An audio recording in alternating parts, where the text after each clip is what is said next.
Assalamualaikum warahmatullahi wabarakatuh.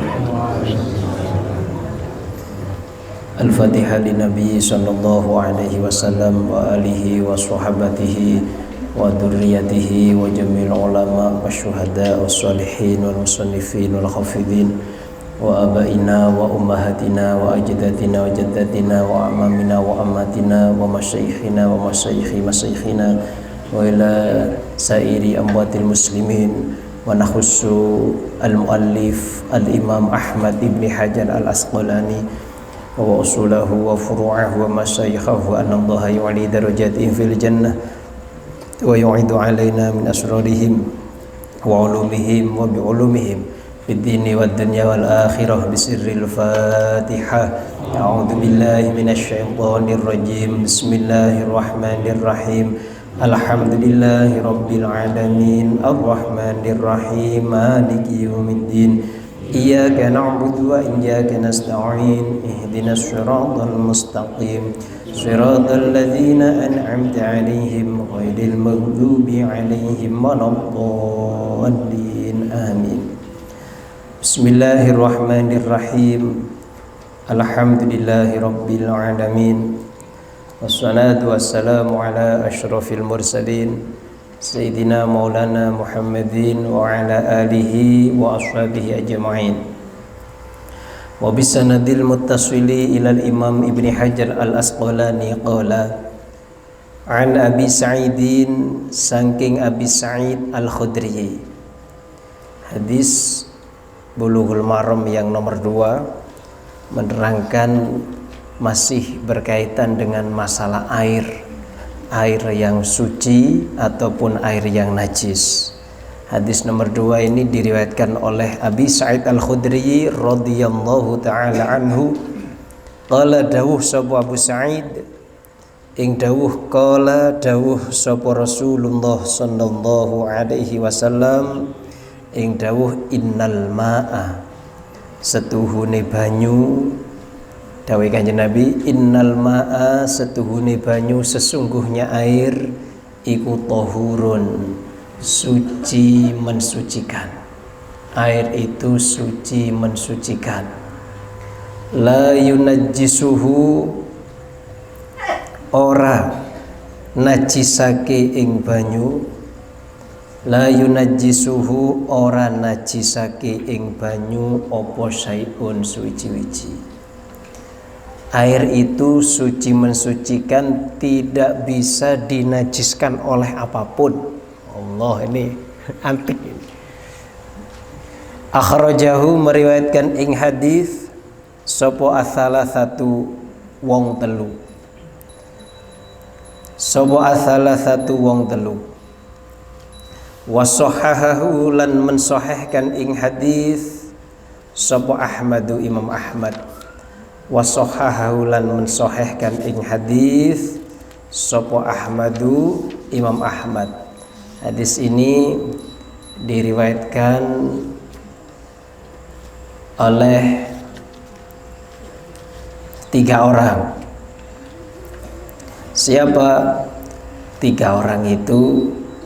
Selain 4, berarti Ahmad, Bukhari. Jadi wabithalasati ma'adahum. Jadi yang dimaksud salasa ini berarti Abu Dawud, An-Nasai dan Imam Tirmidzi.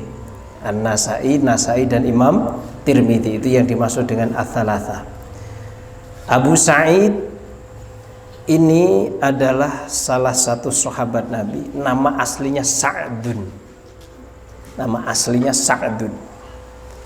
Sa'dun punya alam kunyah, yaitu Abu Sa'id.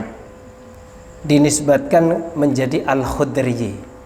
Nisbat ini kepada kakeknya, karena kakeknya Abu Sa'id ada yang namanya Khudrah.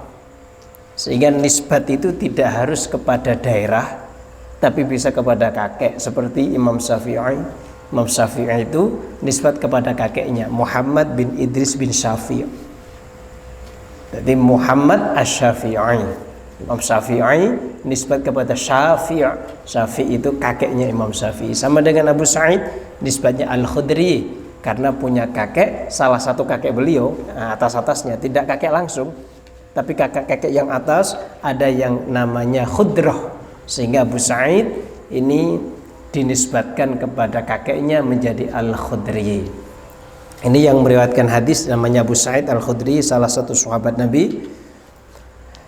Abu Sa'id ini masuk Islam sebelum beliau balik, termasuk sahabat Nabi yang masuk Islam ketika masih kecil.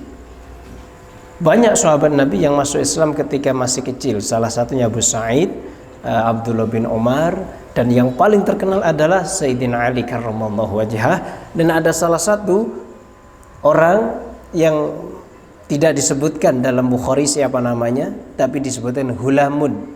Hulam, anak kecil Yahudi. Anak kecil Yahudi ini sedang sakit, Kanjeng Nabi datang menjenguknya, sama Kanjeng Nabi ditawari masuk Islam. Anak kecil itu ditawari masuk Islam sama Kanjeng Nabi. Ketika anak kecil itu mendengar Kanjeng Nabi menawari dia masuk Islam, dia noleh kepada bapaknya, ngelirik bapaknya. Gampangane dia itu minta pertimbangan kepada bapaknya. Taren gitu. Taren bahasanya gitu. Taren, menawarkan, "Dos pundi, Pak? Gimana, Pak? Masuk Islam napa kula?" Bapaknya jawab, "Ati' Abul Qasim." Turuti Abul Qasim. Siapa Abul Qasim? Kanjeng Nabi sallallahu alaihi wasallam. Anak itu langsung masuk Islam. Dari situ ulama mengatakan, ya, walaupun di mazhab Syafi'i anak kecil itu masuk Islam gak sah. Mazhab Syafi'i ini anak kecil masuk Islam gak sah. Tapi anehnya banyak sahabat Nabi yang masih kecil sudah masuk Islam. Nah, berarti apa ya? Wallahu alam, ada perbedaan pendapat di antara para ulama. Anak yang kecil itu sah masuk Islam apa tidak? Kalau sepaham saya di mazhab Syafi'i, anak kecil kafir terus mengucapkan 2 kalimat syahadat bisa dikatakan masuk Islam apa tidak? Mazhab Syafi'i mengatakan tidak bisa, karena syaratnya orang masuk Islam harus sudah balik itu. Tapi Sayyidina Ali karramallahu wajhah itu masuk Islam masih kecil, belum balik. Sayyidina Ali ditawari oleh Kanjeng Nabi masuk Islam. Sayyidina Ali ini tidak langsung terima, tapi minta izin dulu, saya tak ngomong dulu kepada bapak saya. Pulanglah Sayyidina Ali, ngomong kepada bapaknya yaitu Abu Thalib, ngomong minta restu, saya ditawari Muhammad untuk masuk Islam. Ternyata bapaknya merestui dan jadilah Sayyidina Ali masuk Islam. Maka terkenal Sayyidina Ali termasuk orang yang pertama kali masuk Islam dari kalangan anak-anak. Dari kalangan anak-anak artinya dari kalangan orang yang belum balik. Itu Abu Sa'id salah satunya begitu. Ya, Abu Sa'id Al-Khudri masuk Islam sebelum beliau balik. Pada saat perang Badar, beliau ini ditawarkan oleh bapaknya. Diajak ya, untuk ikut perang Badar. Tapi sama Kanjeng Nabi ditolak. Perang Uhud, Sayyidina Abu Sa'id ini sama bapaknya, bukan perang Badar, perang Uhud, ditawarkan kepada Kanjeng Nabi. Kanjeng Nabi, ini loh anak saya ikutkan perang. Kanjeng Nabi melihat, dilihat di atas ke bawah, dilihat, diseleksi sama Kanjeng Nabi. Oh enggak, kata Kanjeng Nabi, ditolak. Kenapa? Karena dia belum balik.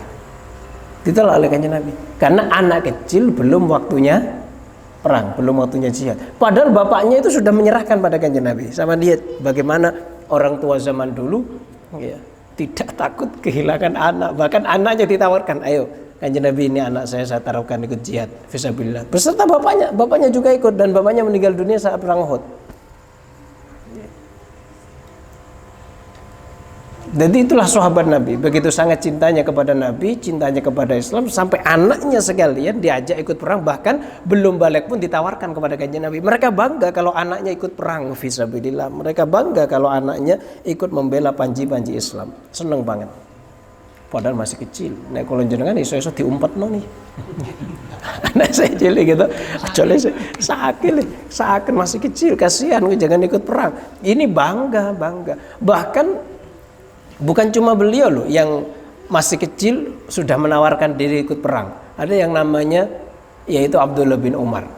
Saat perang Uhud, perang Badar nawarkan diri, ditolak sama Kanjeng Nabi. Perang Uhud juga nawarkan diri, ditolak sama Kanjeng Nabi. Kenapa? Masih kecil. Subhanallah, itu sahabat Nabi zaman dulu ya, kecil-kecil sudah punya semangat, punya kesungguhan dalam membela agamanya Allah Subhanahu wa taala. Termasuk Abu Sa'id Al-Khudri ini. Karena bapaknya kayak gitu. Meninggal bapaknya saat perang Uhud. Abu Sa'id Al-Khudri. Lah setelah itu beliau ikut perang ikut Bai'atul Ridwan, ikut perang Khandaq juga, dan termasuk sahabat Nabi yang meriwayatkan hadis lebih dari 1000 dari Rasulullah Shallallahu Alaihi Wasallam. Lebih 1000, karena itu sebagian ulama mengatakan wazada ba'duhum Aba Sa'idi wa huwa minhum bila tartidi. Termasuk ulama yang meriwayatkan hadis lebih 1000 dari Kanjeng Nabi adalah Abu Sa'id Al-Khudri. Dan benar memang Abu Sa'id termasuk sahabat Nabi yang meriwayatkan hadis dari Kanjeng Nabi lebih dari 1000 hadis. Itu Abu Sa'id ya. Ini terkenal ada 1170 hadis yang diriwayatkan oleh Abu Sa'id dari Rasulullah Shallallahu Alaihi Wasallam. Itu Abu Sa'id. Sedikit cerita tentang Abu Sa'id Al-Khudri. Sebagaimana ulama yang lain, Abu Sa'id ini ya mempunyai wasiat-wasiat atau makalah, ucapan-ucapan yang beliau sampaikan kepada murid-muridnya.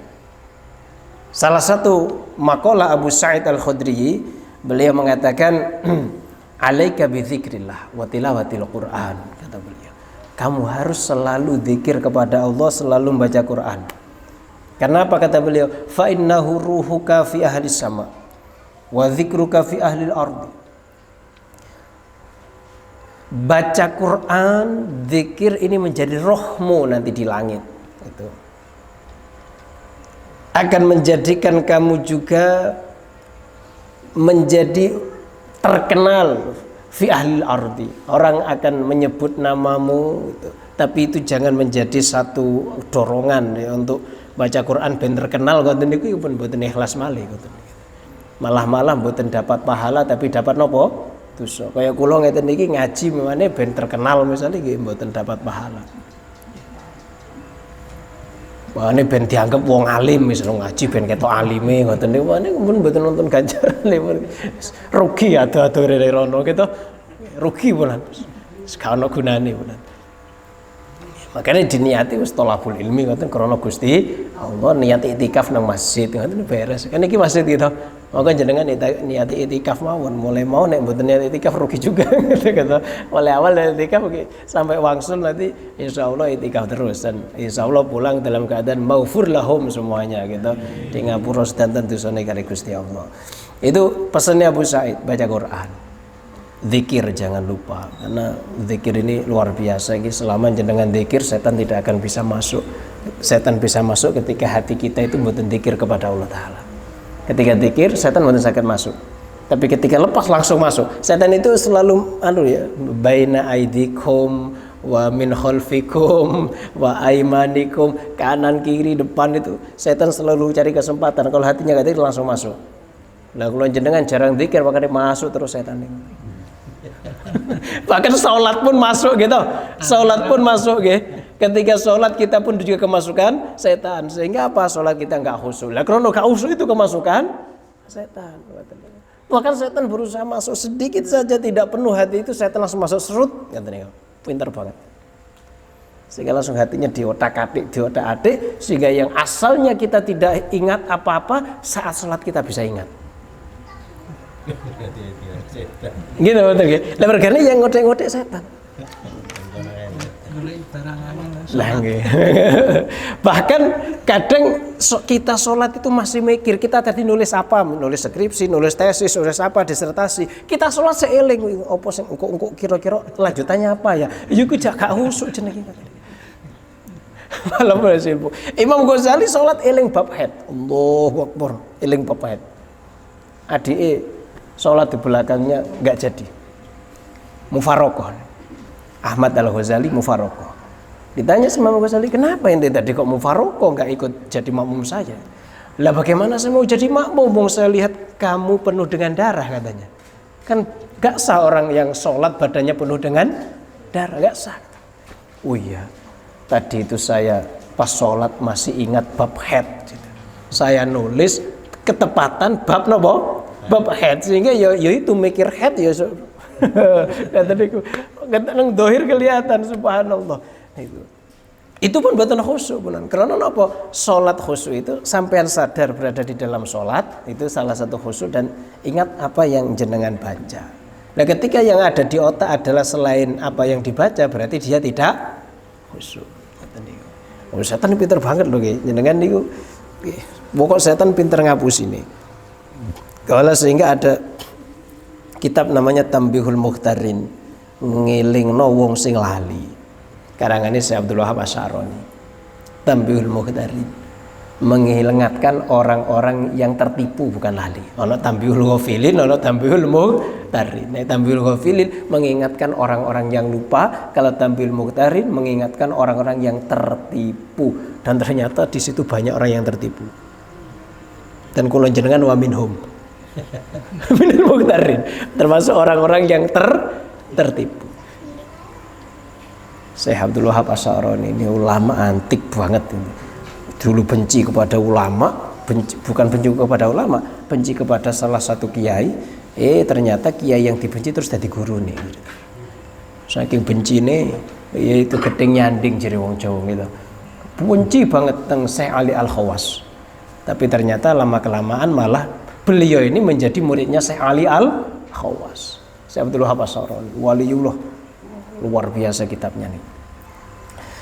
Itu sedikit cerita tentang Syekh Abu Sa'id, sahabat Nabi Abu Sa'id Al-Khudri. Beliau punya wasiat begitu. Termasuk wasiat beliau, alaika bis-samti.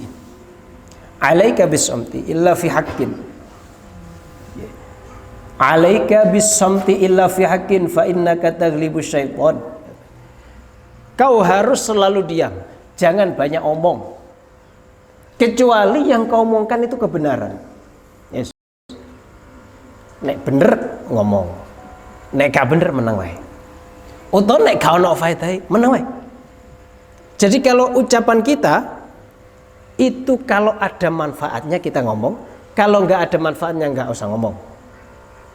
Untuk 50-50, 50% nggak usah ngomong, mas menang wae.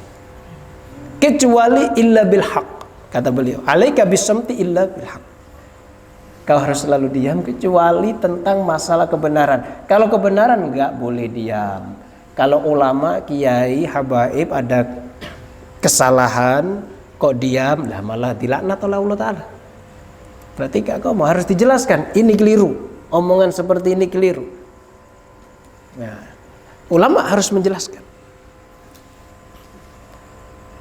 supaya umat tidak bingung menghadapi masalah-masalah itu. Apalagi zaman sekarang, siapapun bisa mengakses internet. Di situ banyak sekali ucapan, tulisan, omongan, video yang kadang membingungkan. Maka kembalilah kepada ulama-ulama yang menerangkan tentang apa yang benar, apa yang salah. Para ulama, para kiai sing hati-hati.